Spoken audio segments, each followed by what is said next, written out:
खड़े नहीं। प्रायः जब कोई परमार्थ की सही डगर पकड़ता है तो उसका विरोध शुरू हो जाता है, परिचय होता है सही मार्ग का।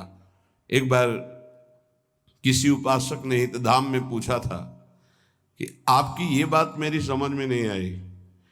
आप कहते हो जब भक्ति रंग लाएगी तो विरोध शुरू हो जाता है। मेरा तो कोई विरोध नहीं होता, 10 वर्ष से भक्ति कर रहा हूं, क्या मेरी भक्ति में कमी है?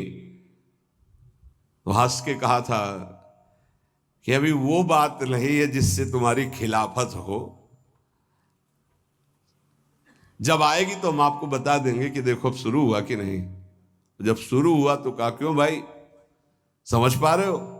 तो हाथ उठा के कहा पूर्ण समझ आ गई, पूर्ण समझ आए। अन्य आश्रय लेकर के जो भजन किया जाता है उसका विरोध नहीं होता, ध्यान रखना।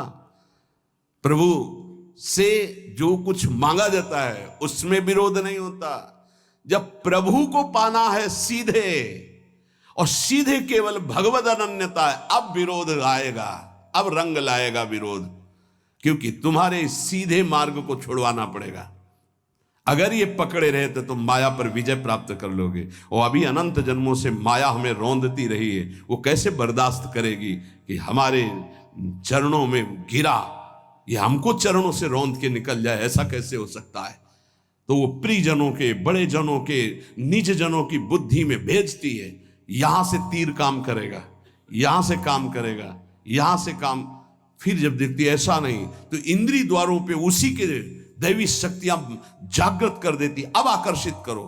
पर मंत्र जाप नाम के प्रभाव से फिर भी नहीं तो सिद्धियों को भेजती, तू आकर्षित कर। आखिरी पॉइंट, मान सम्मान कीर्ति सिद्धियां, गिरा इसको। लेकिन गुरु कृपा पात्र जो उसको, तो फिर वे आगे परम विद्या स्वरूप ज्ञान विज्ञान संपन्न वो भगवत चरणारविंद का साक्षात्कार करता है। इसको समझो परमार्थ को। हाय हाय नहीं मचाना कि विरोध हो रहा है अब क्या करें, निंदा हो गई अब क्या करें।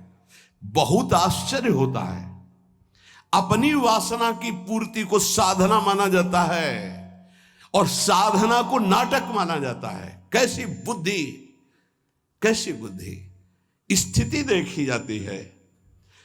बाहरी व्यवहार से कह रहे हैं किसी परमार्थिक की परीक्षा नहीं की जाती, आंतरिक वृत्ति से की जाती है। बाहरी व्यवहार कुशल है, अंदर से भ्रष्ट है, उसे नहीं कहा जाता परमार्थिक। आंतरिक वो शुद्ध है और बाहरी व्यवहार कुछ बिगड़ा हुआ है तो कोई फर्क नहीं पड़ता, ये परमार्थ है। बाहरी व्यवहार में उसको मन आए बोले किसी से, मन आए ना बोले किसी से, मन आए